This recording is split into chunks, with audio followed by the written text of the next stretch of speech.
தமிழகம் முழுவதும் அனல் பறந்து வந்த தேர்தல் பிரச்சாரம் இன்று மாலை 6 மணியுடன் நிறைவடைகிறது. தொடர்ந்து நாளை மறுதினம் 234 தொகுதிகளிலும் ஒரே கட்டமாக வாக்குப்பதிவு நடைபெறவுள்ளது.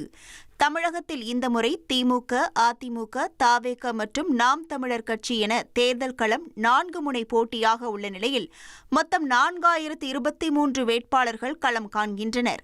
5,73,00,000 பேர் வாக்களிக்க தகுதி பெற்றுள்ளனர். நாளை மறுதினம் வாக்குப்பதிவு நடைபெறவுள்ளதையொட்டி 75,000க்கும் மேற்பட்ட வாக்குச்சாவடிகளில் பயன்படுத்தப்பட உள்ள வாக்குப்பதிவு இயந்திரங்கள் நாளை காலை முதல் வாக்குச்சாவடிகளுக்கு கொண்டு செல்லப்படவுள்ளன. தேர்தலை முன்னிட்டு பாதுகாப்பு ஏற்பாடுகள் பலப்படுத்தப்பட்டுள்ளன.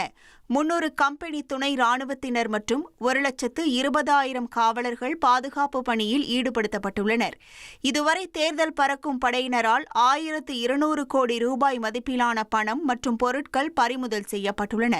பிரதமர் மோடி, அமித்ஷா, ராகுல் காந்தி என தேசிய தலைவர்களும் முதலமைச்சர் ஸ்டாலின் மற்றும் எடப்பாடி பழனிசாமி உள்ளிட்ட மாநில தலைவர்களும் சூறாவளி பிரச்சாரம் மேற்கொண்ட சூழலில் இன்று இறுதி நாள் பிரச்சாரத்தில் அரசியல் கட்சிகள் தீவிரம் காட்டி வருகின்றன.